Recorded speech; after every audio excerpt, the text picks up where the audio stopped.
আব্দুল, আব্দুল, আলিয়া, আমার চা কোথায়? আলিয়া, চা নিয়ে এসো। আমি যাচ্ছি মা।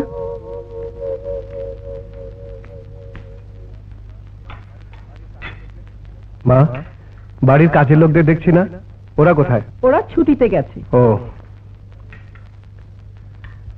ট্রে এখানে রাখো, রাখো বলছি।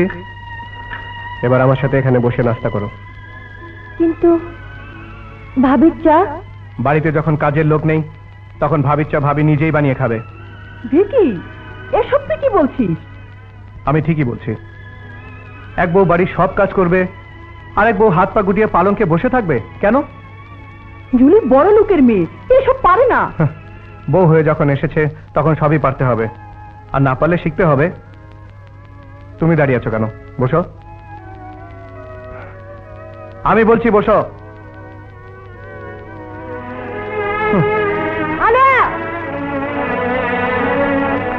আমি চা দিতে বললাম, তা না করে তুমি গিলতে বসেছো। তোমার এত বড় সাহস! ভাবি মুখ সামলে কথা বলবেন, ও আমার স্ত্রী, এই বাড়ির চাকরানি নয়। আর একটা কথা মনে রাখবেন, এই বাড়িতে ওর আর আপনার অধিকার সমান। কি? তুমি ওর সাথে আমার তুলনা করছো? হ্যাঁ করছি। ভিকি, এ ধরনের কথা আর কোনোদিন বলবি না। কি হয়েছে জুলি? তোমার ভাই আমাকে আলিয়ার সাথে তুলনা করেছে। এই বাড়িতে নাকি ওর আর আমার অধিকার সমান। ওকে তুমি সাবধান করে দিও, আর কোনোদিন যেন সব কথা না বলে। কোথাকার একটা মাস্টারের মেয়ে।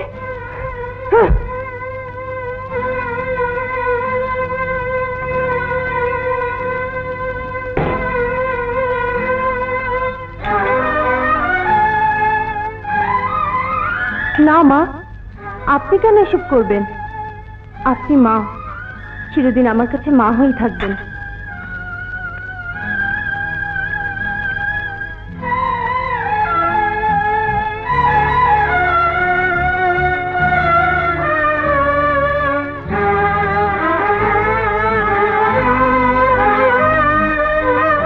রকি, বাবা আপনি? বেঁচে থাকো বাবা। বসুন।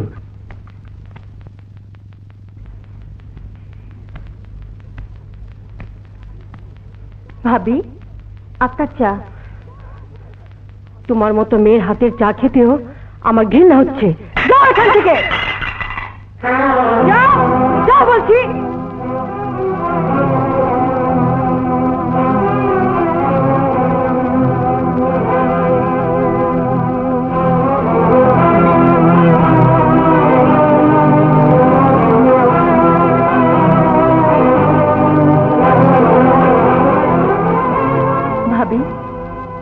যা হয়েছে তা নিয়ে আর মন খারাপ করে থাকবেন না। আপনার যখন যা প্রয়োজন আমাকে বললেই আমি করে দেব। আপনার কাজ করতে আমার কোনো লজ্জা নেই, কারণ আপনি আমার বড়। যাই, আপনার জন্য চা করে নিয়ে আসি। না, লাগবে না। আর শোনো, তোমার মতো মেয়েকে যখন আমার সাথে তুলনা করেছে, তখন এই আমি তোমাকে আর ভিকিকে বুঝিয়ে দেব তোমার আর আমার ব্যবধান কতটুকু। বোঝাতে হবে না ভাবি, আমি জানি আপনার আমার ব্যবধান কতটুকু। কোটিপতির ঘরে মেয়ে আপনি, আর আমি সামান্য স্কুল মাস্টারের মেয়ে। তবে এই বাড়িতে আপনার আমার পরিচয় একটাই, সে হলো এ বাড়ির বধূ।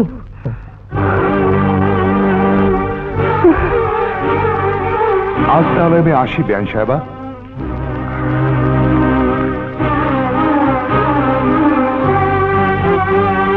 আলেয়া, এদিকে এসো। উনি বড় ভাইয়ের শ্বশুর। থাক থাক, বেঁচে থাকো মা, বেঁচে থাকো। আমি তোমাকে দেখে ভীষণ ছোট হয়ে গেছি মা। ছি ছি, এসব আপনি কি বলছেন বাবা? আমি ঠিকই বলছি মা। তোমার মতো করে যদি আমার মেয়েটাকে তৈরি করতে পারতাম, তাহলে আজ এ বাড়িতে এসে তোমার প্রতি আমার মেয়ের দুর্ব্যবহার দেখতে হতো না। মা, তোমার কাছে আমার একটাই অনুরোধ, তুমি আমার মেয়েটাকে তোমার মতো করে বানাবার চেষ্টা করো। কেমন? চলি। সে কি বাবা, আপনি এসে এইভাবে চলে যাবেন? ইচ্ছে থাকলেও আমি আর এক মুহূর্ত এখানে থাকতে পারবো না। Daddy,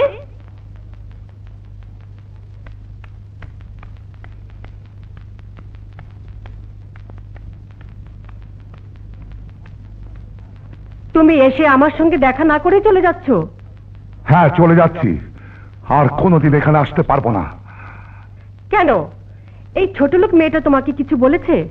Julie! হ্যাঁ, সে তোমাকে কিছু বলেছে।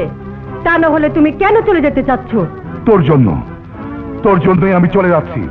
আর যেদিন জানবো তুই এবারে উপযুক্ত বধূ হতে পেরেছিস, আমি সেদিন আসবো, তার আগে নয়। চলি।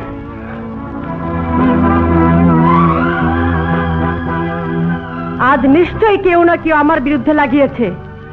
সবাই শুনে রাখুন, আমি এর প্রতিশোধ নেবই। ভাইয়া, ভাবিকে চুপ করতে বলো। না তো কি করবে? মারবে? কি বলবো, আপনি আমার বড়, তা না হলে আমি আপনাকে দেখে তার সাথে কিভাবে কথা বলতে হয় তাও তুই ভুলে গেছিস?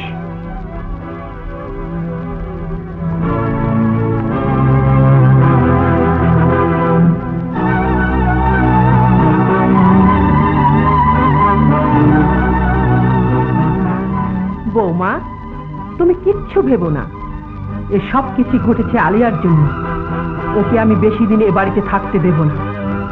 হ্যাঁ মা, যাও, মন খারাপ করে থেকো না।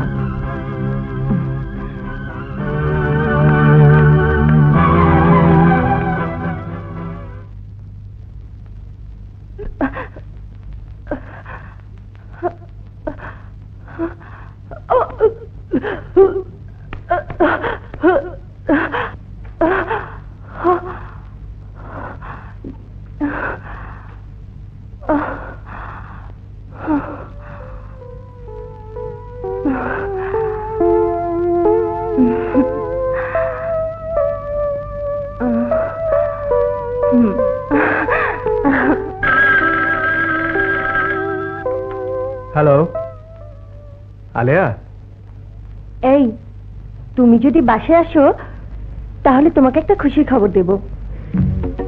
খুশির খবর দেবে? হ্যাঁ। এখনই বলো না। না আসলে বলবো না। বেশ, এতদিন পর আমার বউয়ের মুখে হাসি।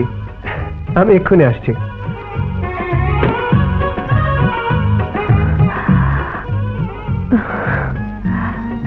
ও আসছে। কথাটা ওকে আমি কি করে বলবো?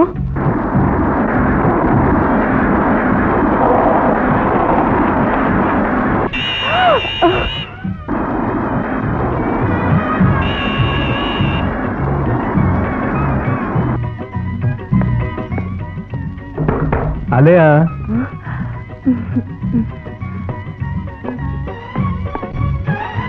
বলো কি খুশি সংবাদ? কি হলো, চুপ করে আছো কেন? আরে আমাকে দেখে তোমার এত লজ্জা পাবার কি আছে বলো তো?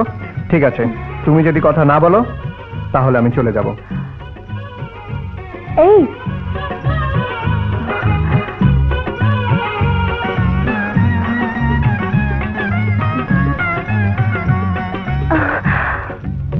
আমি মা হতে চলেছি।